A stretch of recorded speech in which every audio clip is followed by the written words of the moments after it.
Anda masih menyaksikan program Rosi dan saya masih bersama Guru Besar Ilmu Hukum Universitas Al-Azhar, Profesor Suparji Ahmad.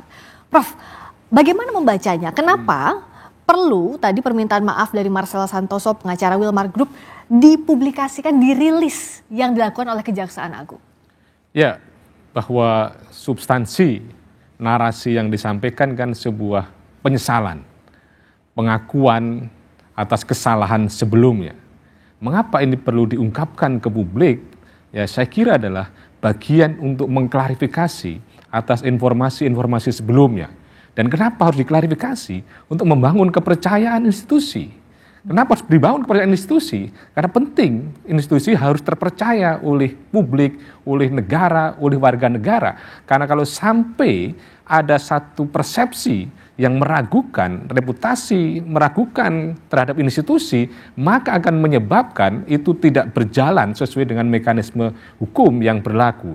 Jadi apa yang disampaikan tadi itu adalah bagian untuk mengklarifikasi atas informasi-informasi sebelumnya yang tidak benar, dan harapannya kemudian membangun sebuah kepercayaan terhadap institusi tadi itu, dan kemudian membangun sebuah keyakinan untuk tegak lurus menegakkan hukum di masa yang akan datang. Nah, Prof, kalau tadi kan juga dikatakan oleh Marcel bahwa itu postingan yang tidak terkait dengan perkara yang ditangani, terkait dengan hal pribadi Jaksa Agung, juga Jampitsus, Dirdik, dan sebagainya. Memangnya seberapa mengganggunya terhadap citra Kejaksaan Agung kalau itu dianggap tidak terkait dengan kasus? Ya, saya kira bahwa ini sangat terkait gitu ya. Ketika kemudian menyerang reputasi pribadi, akan menurunkan sebuah kredibilitas tentang pribadi tadi itu, yang pada dampaknya juga bisa menimbulkan kredibilitas terhadap institusi tadi itu. Kita diserang secara pribadi tentang hal-hal yang terkait dengan misalnya Jampitsus, misalnya dengan Dirdik. Menurut saya ini kan tidak proporsional.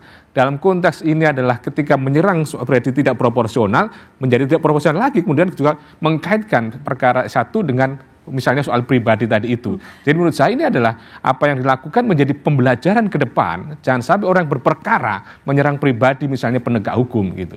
Kalau Kejaksaan Agung percaya diri misalnya dengan pengungkapan kasus besar yang selama ini ada, artinya kan kinerjanya dilihat oleh publik, kenapa harus takut dengan narasi negatif tadi? Sekarang ini ada era post-truth ya, di mana sesuatu yang kemudian tidak benar dianggap benar ketika kemudian dimobilisasi oleh publik kan itu. Ini yang kemudian harus disadari, harus menjadi kesadaran institusi tadi itu, bahwa kadangkala ada rekayasa, ada mobilisasi opini yang kemudian membangun keyakinan publik dan pada akhirnya mendiskreditkan pada institusi tertentu. Jadi pada satu sisi bukan berarti tidak percaya, tetapi pada sisi yang lain adalah menjadi penting untuk menjaga institusi tadi itu, bahwa kemudian ketika perlu klarifikasi itu tidak dimaknai seolah-olah bahwa ini adalah tidak percaya diri, bahwa percaya diri tetap kemudian terjaga. Tapi pada sisi yang lain menurut saya adalah perlu kemudian mengantisipasi sesuatu yang kemudian tidak benar didiamkan, itu dianggap menjadi sebuah kebenaran. Itu yang kemudian dijaga.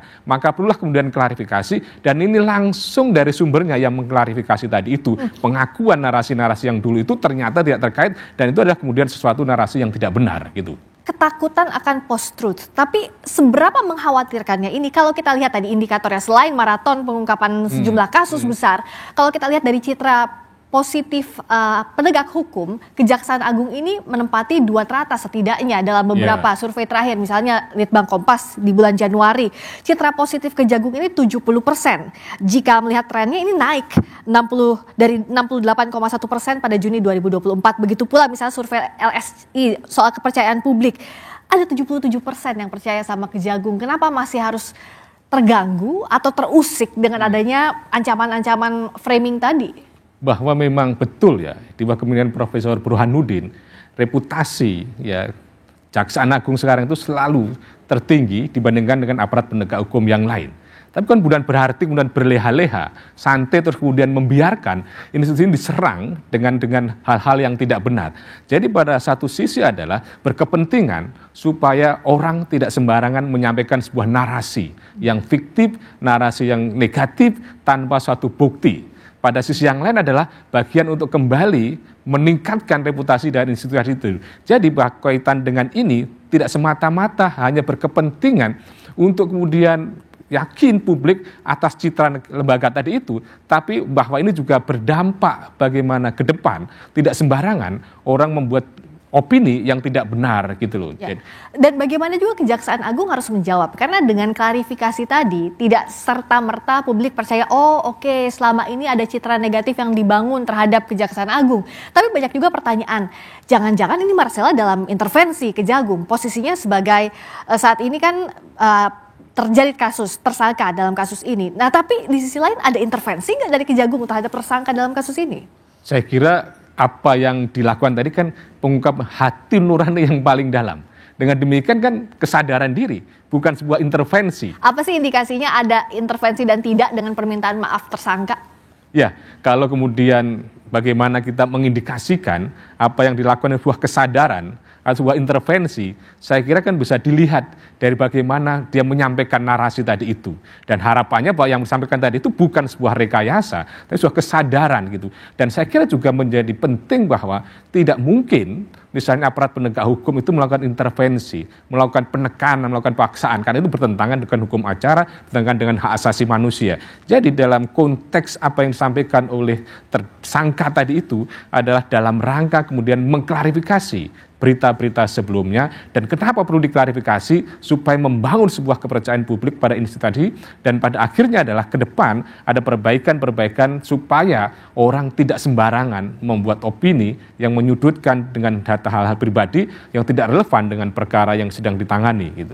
Salah satu tersangka tadi advokat yang melakukan permintaan maaf. Lalu ada hakim yang terlibat dalam vonis lepas itu, dalam suap vonis lepas kasus minyak goreng. Ini kan ada kong kali kong antara pengacara, hakim, panitera bahkan. Iya. Ini bagaimana bisa publik percaya sementara sistemnya saja yang dilihat ada kebobrokan yang melibatkan kong kali kong dari berbagai pihak, Prof? Ya, saya kira kan kita apresiasi bahwa Kejaksaan Agung telah secara serius membongkar adanya mafia peradilan kan gitu. Yang kemudian dikatakan mafia karena melibatkan tiga sisi tadi itu kan, hakim, panitera, terus kemudian pengacara. Bahwa ini kan sudah lama isu mafia peradilan itu. Tetapi dengan beberapa momentum yang dimulai oleh Kejaksaan Agung ini bukti adanya mafia tadi itu. Persoalannya adalah apakah ini mampu kemudian membangun sebuah kepercayaan publik atas praktek-praktek ke depan. Artinya apa? Bahwa bisa diantisipasi tidak munculnya mafia-mafia lagi ke depan. Saya kira ini bahwa ini menjadi sebuah pertanyaan, sebuah tantangan ya. Jangan main-main lagi, karena serapi apapun mafia itu bisa dibongkar oleh aparat penegak hukum yang lain gitu. Atau soal klarifikasi tadi untuk membuktikan kebobrokan ini, kenapa sih harus dipublikasikannya sekarang, nggak di pengadilan aja untuk meyakinkan bahwa itu adalah salah satu bukti?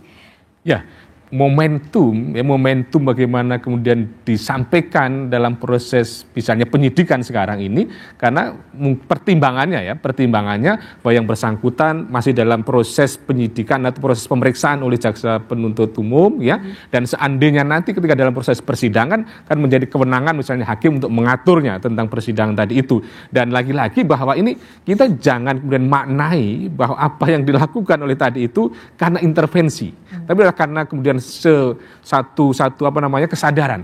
Kenapa kemudian harus diungkap? Ya artinya apa kalau kemudian dia bikin misalnya video terus kemudian tidak diungkap pada publik, maka bisa jadi ini adalah kemauan dari tersangka untuk kemudian dia bikin video tadi itu dan supaya memiliki arti terhadap perkembangan hukum, terhadap semangat penegakan hukum, maka disampaikan pada publik melalui press release atau pas momentum konferensi tadi itu. Atau bisa dikatakan bahwa ini lagi-lagi bagian dari strategi Kejaksaan Agung. Kenapa demikian? Ini salah satu amunisi, satu klarifikasi dari salah satu tersangka. Yang kedua tadi barang bukti dijejarkan 11,8 T. Artinya sebelum kasasi ini saat ini sedang berlangsung, ini jadi amunisi di depan publik bahwa Kejagung ini punya buktinya loh. Apakah itu yang bisa kita baca? Ya, saya kira kalau kita konteksnya pembuktian, kan itu kan dalam forum persidangan kan gitu. Konteksnya dalam pembuktian di kasasi, maka kan dalam konteks memori kasasi. Maka kalau kita mencoba mengkaitkan apa yang diungkapkan melalui konferensi pers kemarin dalam konteks pembuktian menjadi tidak relevan. Tapi kemudian pertanyaannya adalah kenapa perlu diungkapkan publik, bukan semata-mata untuk membuktikan pada publik bahwa telah misalnya ada pengakuan bersalah dari tersangka, ada sejumlah uang yang kemudian berhasil disita, tetapi lebih dari itu adalah bagaimana menjamin, memastikan transparansi, memastikan akuntabilitas dalam proses penegakan hukum. Jangan sampai kemudian ada dugaan juga kong kali kong dalam proses penegakan hukum ini. Demikian pula ke depannya, misalnya dalam konteks kasasi, ini bagaimana mampu membuktikan tentang proses-proses yang disampaikan, alat bukti yang disampaikan oleh Kejaksaan Agung nanti gitu. Meskipun uang penyitaan itu tidak terlepas dari memori kasasi ya kalau disampaikan Kejaksaan Agung? Ya, bagian yang tidak terpisahkan, dan itu tambahan dari memori kasasi yang disampaikan oleh Kejaksaan Agung untuk meyakinkan bahwa dakwaannya waktu itu adalah bisa dipertanggungjawabkan berdasarkan alat bukti yang cukup dan ada didukung dengan barang bukti yang ada. Karena dalam proses penindakan hukum itu bagaimana mencari kebenaran material yang didukung dengan alat bukti setidaknya 2 dan didukung dengan barang bukti yang ada. Kalau misalnya membuktikan adanya kerugian keuangan negara, perekonomian negara, itu buktinya mana kerugiannya? Maka inilah sebetulnya barang bukti yang menjadi bahwa ternyata memang ada uang yang diperoleh dalam transaksi yang tidak sesuai dengan mekanisme atau transaksi yang ilegal tadi itu, transaksi perdagangan yang kemudian menguntungkan secara sepihak, dan kita bisa bayangkan bagaimana negara pada waktu sampai harus kemudian memberikan semacam BLT atas atau kemudian ada semacam insentif atau kemudian kemudahan yang didukung dari ketika ada kelangkaan minyak goreng pada waktu itu. Negara mengalami kerugian yang cukup signifikan. Maka ini kan pembelajaran yang baik bagaimana para pengusaha-pengusaha itu tidak memainkan ya tentang bagaimana kebutuhan masyarakat gitu loh. Bisa kita baca ini kondisinya sebagai ironi di tengah kesulitan yang terjadi. Kami kembali sesaat lagi. Saya